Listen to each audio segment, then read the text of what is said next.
सिद्धे सिद्धो शमो भूत्वा समत्वम योग उच्यते।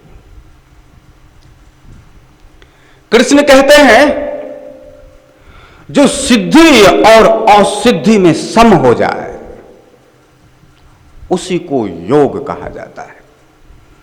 जो सफलता और असफलता में सम हो जाए उसको योग कहते हैं। जो हार और जीत में सम हो जाए, जो दिन रात में सम हो जाए, जो राग द्वेष में सम हो जाए, जो रिद्धि सिद्धि में सम हो जाए उसी को योग कहते हैं। किसी को सिद्धत्व की प्राप्ति हो गई हो तो भी वह वैसा ही है, और किसी को सिद्धत्व की प्राप्ति नहीं हुई हो तो भी वैसा ही है। जो सिद्धत्व की प्राप्ति हुई है वह भी, और यदि उसे सिद्धत्व की प्राप्ति नहीं हुई है तो भी, यदि वह सम है, शांत है, तो वह योगी है। तो यहां कुछ उल्टा हो रहा है। दत्त भगवान खड़े हैं और सामने से एक सिद्ध आता है और दत्त भगवान से कहता है तुमने मेरा सम्मान नहीं किया, तुम्हें नहीं पता है कि मैं कौन हूं। दत्त भगवान उतने ही आनंद के साथ मुस्कुरा के कहते हैं ठीक है महानुभाव, मैं आपको बारंबार नमन करता हूं और आप कहो कि आप कौन हो।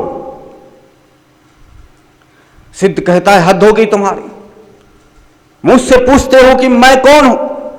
अरे मैं चाहूं तो आकाश में उड़ सकता हूं। दत्त भगवान ने उतना ही मुस्कुरा के कहा आप चाहो महानुभाव, हे सिद्ध, आप चाहो तो आप आकाश में उड़ सकते हो। यहां लाखों पंछी की प्रजाति ना चाहते हुए भी आकाश में उड़ रहे हैं।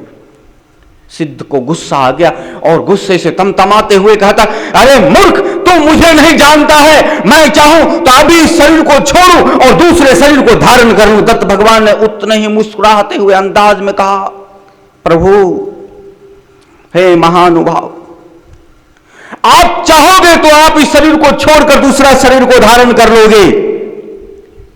आखिर इस संसार में हो क्या रहा है? ना चाहते हुए भी ये 1,84,00,000 योनियां, पुनरपि जन्मम पुनरपि मरणम, ये हो ही रहा है। बार बार जन्म ले रहे और बार बार मर रहे, ना चाह रहे हैं तो भी सब जन्म तो ले ही रहे और फिर मर रहे, फिर जन्म ले रहे। एक शरीर को छोड़ा, दूसरे शरीर को धारण किया, फिर उसको छोड़ा, फिर तीसरे को धारण किया। तो महानुभाव ये सिद्ध और भी तमतमा के बोलता है अरे मूर्ख, तुझे नहीं पता है कि मैं कौन हूं, मैं नित्य अपने स्वरूप को देखता हूं। दत्त भगवान ने कहा क्षमा करे प्रभु, थोड़ा और आप साधना करो। साधना, जब साधक साधना करता है तो तमाम प्रकार के विघ्न आते हैं, और उस तमाम प्रकार के विघ्न में एक विघ्न सिद्धि भी होता है। मन की उच्च अवस्था से नीचे गिराता है, विषय वासनाओं में लगा देता है। यह सिद्धि सदैव बाधक है, और किसी भी साधक के लिए संसार का उतना बड़ा बाधक नहीं हो सकता है परमात्मा के मार्ग पर, आत्म पथ पर चलने वाले के लिए जितना बड़ा बाधक ये रिद्धि सिद्धि लेकर आता है। ये उलझा देता है, इसकी वासना इतनी प्रबल कर देता है कि हजार हजार बाटला यदि शराब का नशा का कर ले, ड्रग्स ले ले, वो भी फेल हो जाता।